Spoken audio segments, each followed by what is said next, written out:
What's up, YouTube? Coming back at you with another one. The paint for the intake came today. So, ended up before work running into the garage and grabbing the intake. And it turned out pretty nice. Ford Blue. My gentleman guessed it. Good job. You guys get an idea of what it's going to look like. That's the carburetor off the wagon. And what we're going to do right now is we're going to weigh them. The old intake, that is, and the new one. Because, man, that old one is heavy. Came home from work, took the old one off. As you can see, carburetor's off. I sat it on here just to get it out of the way. But,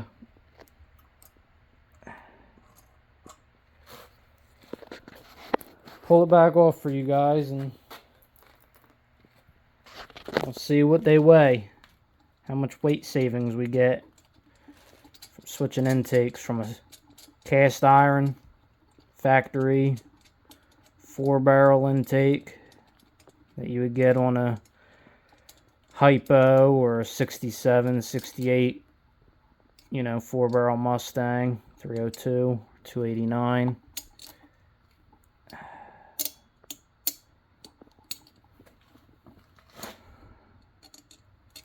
To aftermarket aluminum intake. I think I got a stock one here we could also weigh just for the heck of it, just to see what the difference would really be between all of them. Now, just an assumption, the stock aluminum intake is probably going to weigh the same as this intake does. For you guys, I will dig it out and we will see what they weigh. No need to have the spacer on there.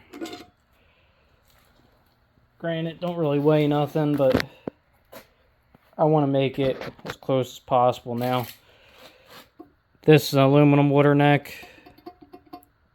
This is an aluminum intake.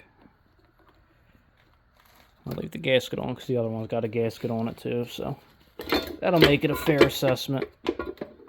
Let's walk through the mess. There she is. I gotta be quiet out here, guys. I'm gonna take this gasket off so I don't ruin it. I wasn't going to, but that couple ounces ain't gonna really affect the scale that we're gonna use because it's a regular scale that we use to weigh ourselves. Put this phone down for a second. Camera. So I can get this off. Alright. Now that's off. Just toss that right there. Grab the scale.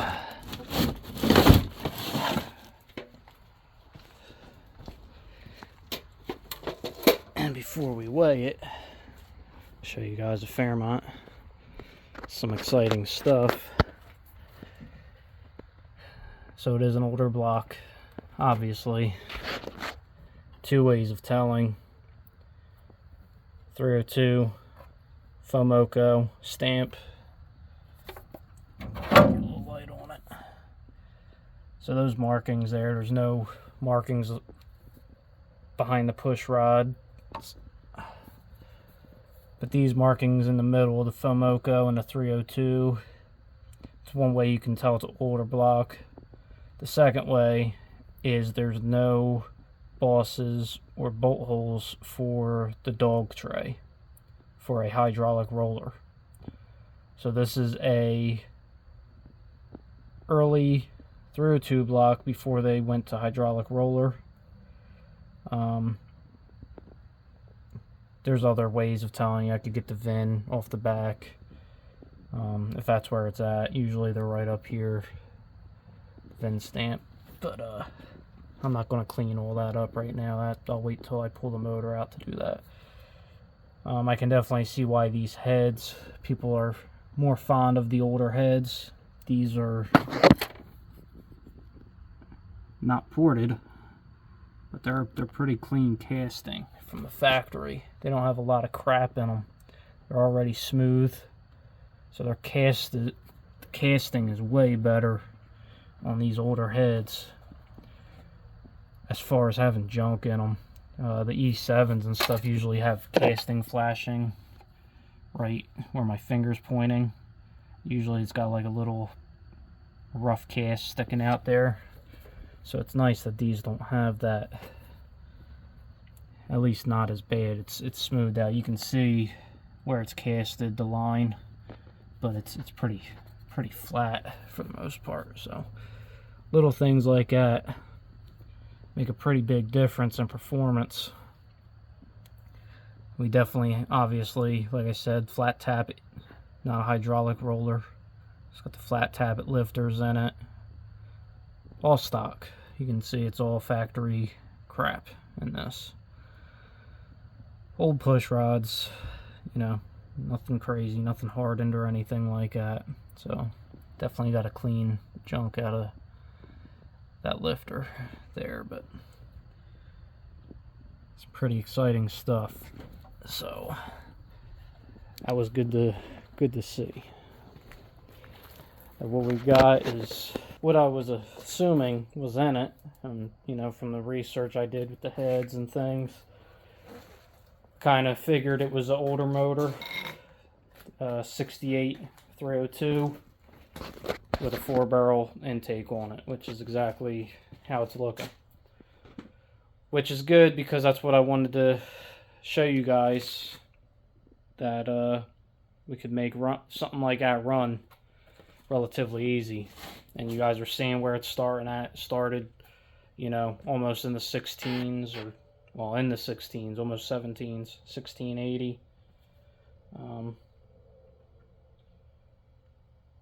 So we got it to the 1590s. So we're going to see what this intake does. But let's weigh these things. Let's see if I can get this out. Got to move one of these heads. Big blockhead in the way. Alright, here we go. Oh, cool. It's got studs in it, too.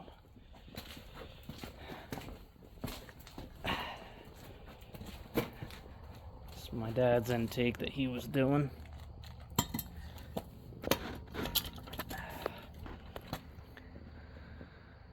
So there you go. Those are the differences. Obviously this is not finished yet, and it's heavily done. Probably a really good working intake once you patch it up and stuff, but don't let that worry you guys, because this is how you get stuff to flow and work well, by rounding these corners, cutting them back and things. You know, the stuff he does, he knows what he's doing with this stuff. So I don't care about this gasket, but I'd like to see how close they are to being the same. This has an EGR here. This one's got it like around the base. That's another thing. The EGR wasn't blocked off, so this is actually getting gas or exhaust fumes back up, or exhaust, if you will, back through the intake to heat it up. So that's going to be one of the things that's going to be getting blocked off, because this intake does not have that. It does have it, but the gaskets I'm using won't be using it. So, alright, let's weigh these things. Guess we'll start with the heavy one. Make sure our scale's zeroed.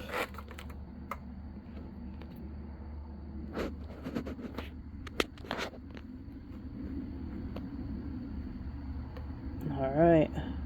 So that's 142 pounds, it looks like. Alright, let's see what we got.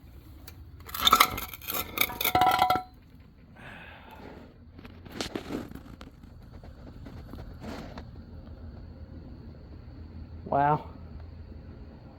Is that 38 pounds?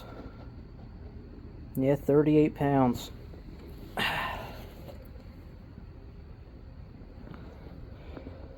38 pounds. Man, that is heavy. Alright, so we got 38 pounds for that intake. This is the one we're going to. So let's see what we got for this one.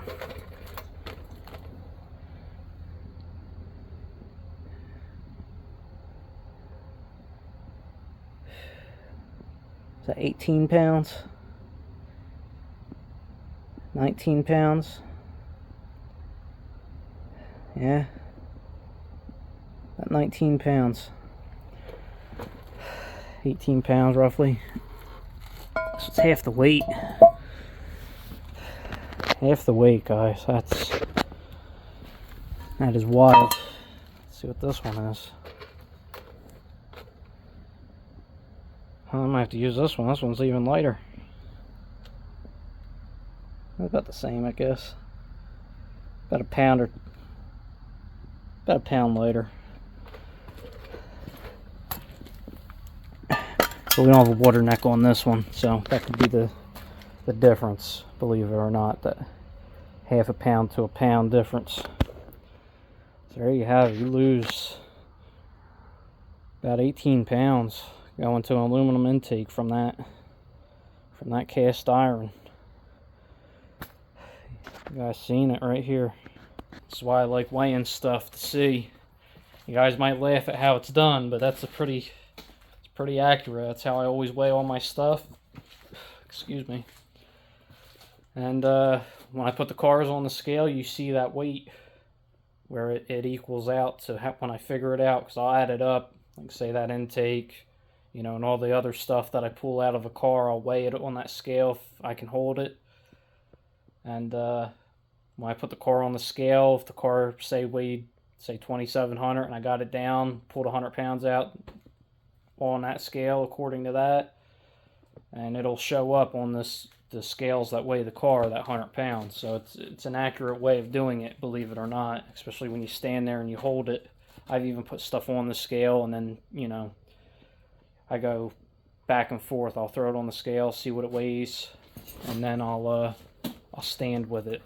Usually standing with it's the most accurate way of doing it, but let's just throw it back on, see what this thing weighs on the scale by itself. It's going to be hard to see. There it is by itself, 38 pounds. 38 and a half, roughly. Hard to tell because I'm not looking straight down at it from this angle. I'm looking from here. Same preference you guys are.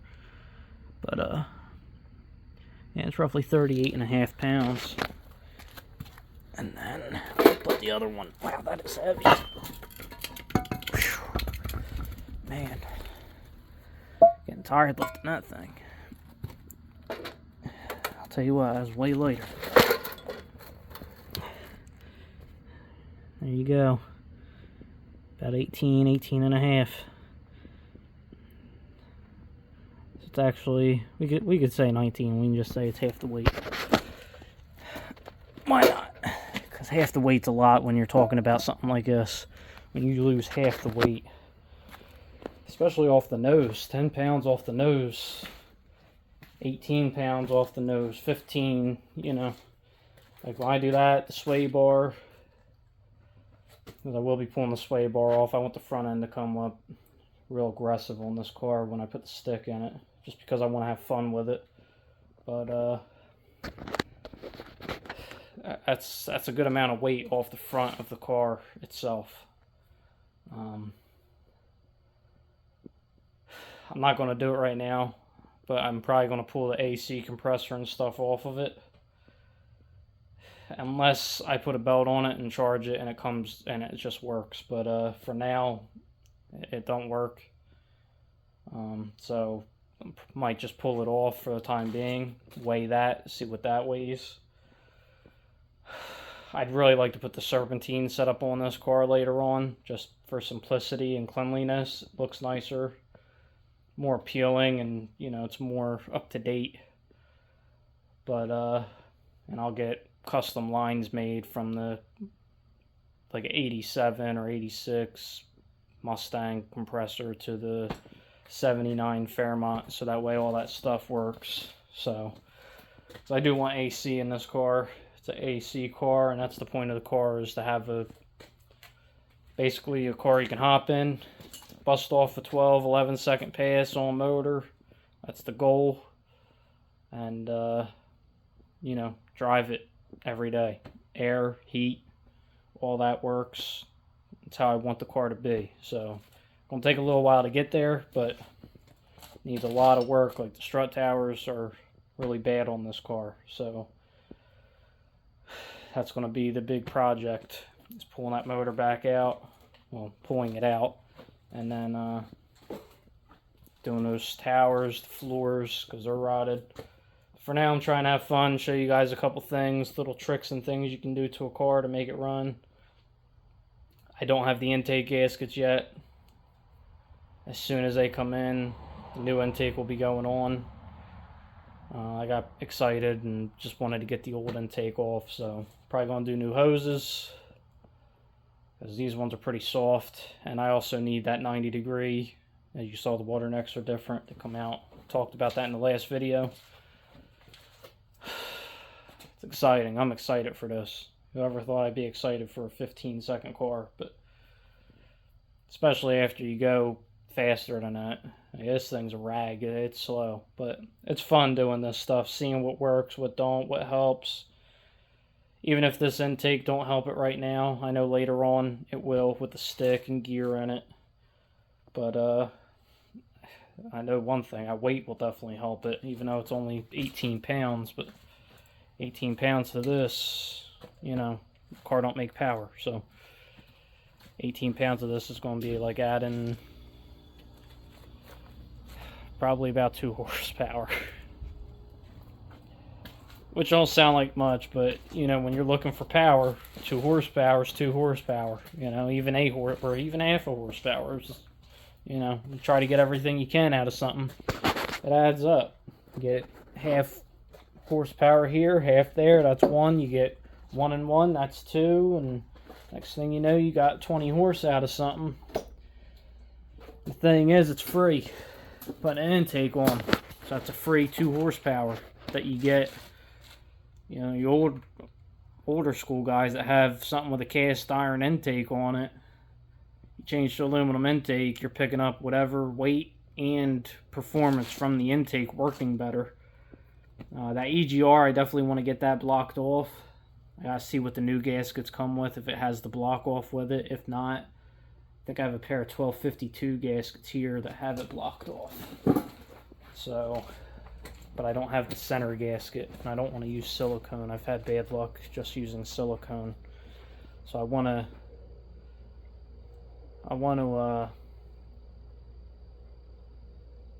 put a gasket in the middle of that, and then silicone the corners, and just do it my way. Let's see what we got. I had the gaskets out, and I don't know what I did with them. I think these are the Chevy gaskets. Don't you love it when you put something up and you can't find it? Yeah, if I left it laying on the car, it'd still be there. 'Cause that's where it was sitting, was on the car.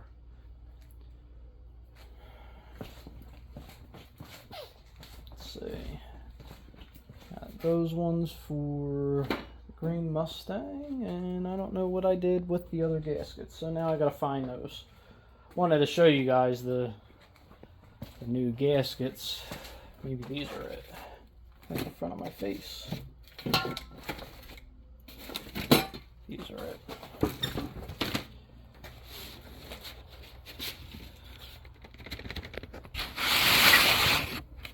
Evidently these have it in it too, so that ain't gonna help nobody. They do make a block off for this, but these were used that somebody gave me, so probably missing the block off. But I got a piece of aluminum I can shove in there or something and make something happen. See what the new ones come with. Might even be able to order the block off because that is an important thing to do. Yeah, definitely not in the box.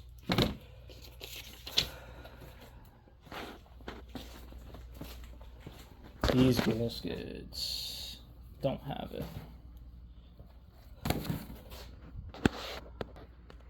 As you can see, these gaskets don't have the EGR in them at all.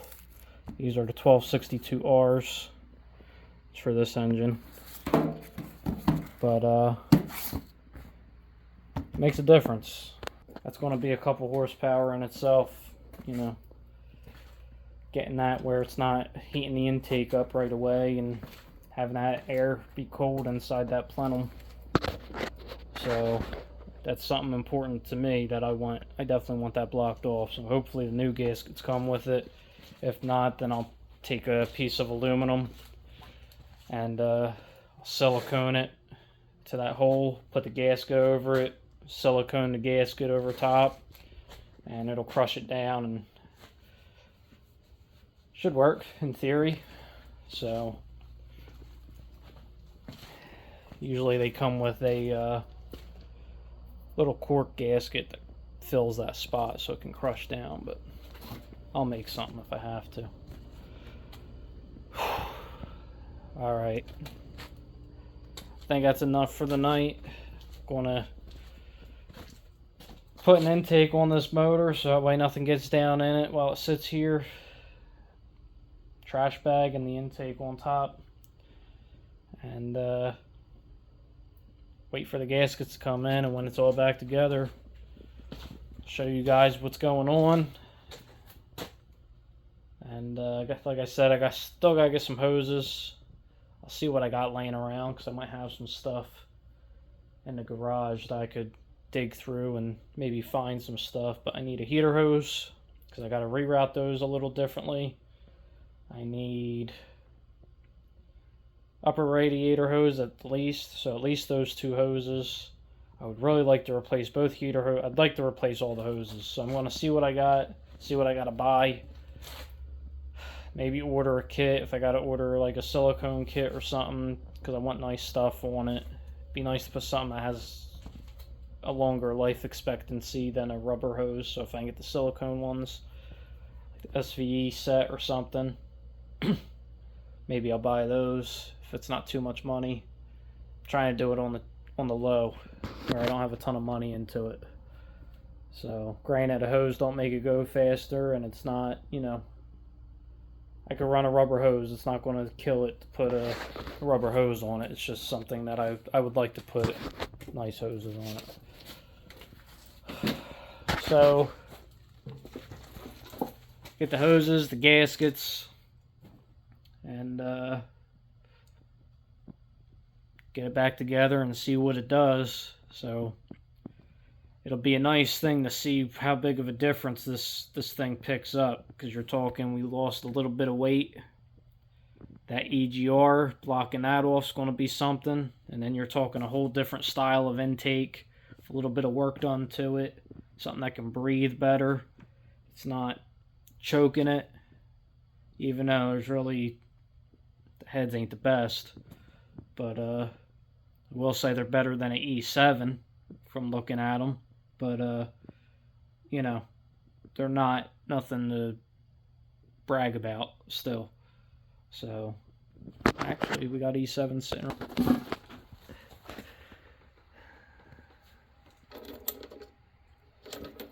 These actually look a little small side, but compared to the other ones, but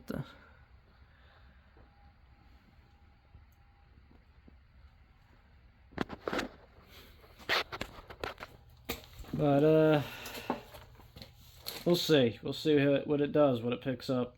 If it picks up, it's got to pick up something. So I know what I think it'll pick up, but maybe I'm wrong this time. Find out. Usually I can get pretty close, but I think at least 2/10. So I'd really like to see it jump from a 1590 to 1550s. That would tickle me pink.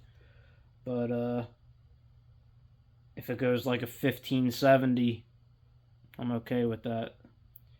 But any faster will definitely be a big plus. So it all depends on how good that stock 4-barrel intake is. Personally, I never ran the stock 4-barrel intake. I never even ran the aluminum one. So between the two, I don't know how well they work. But the automatic is going to hinder what this picks up a little bit because I'm moving. Theoretically, it's moving RPM band.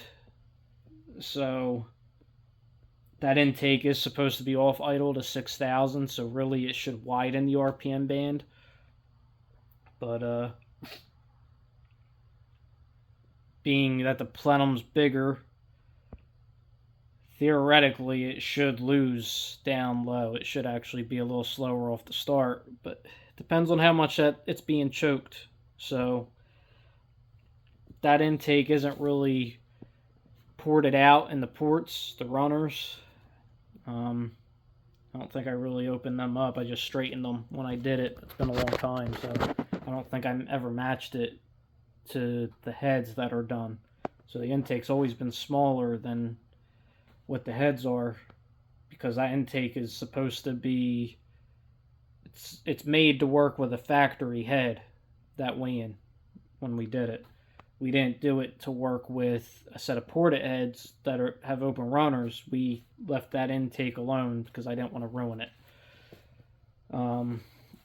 So it's not even port matched, so to speak, which we don't really believe in port matching so much, as far as we like the intake a little bit on the smaller side of than the head. But it's more so inside of the intake, what it's doing in that plenum and how air flows through it is what's important. But like I said, it depends on how much it's being choked through that intake, this factory intake, on how much it's going to pick up to the new one. So we'll find out soon, hopefully this week. Air's starting to drop off a little bit. It's still muggy and hot, but hopefully we can get, I think it's supposed to get as low as 68, 64-ish one night. So if I can get it together by the time it's that cool and take this thing out and make a pass in the 60s, it won't be too bad of air as long as it's not muggy. But that'll help it out a little bit and bring us closer to where we left off when we went that 15.9, because I think it was in the 60s when we did that. So I just want as fair as a comparison as possible. There's also no thermostat that's going to be in it now, so that should help it a little bit because it'll keep the engine temp a little cooler instead of 195 degrees. It's one of the tricks they did back in the day. It's a common trick. You put a 160 thermostat in, on the EFI cars at least. But on this, there's none in it at all. So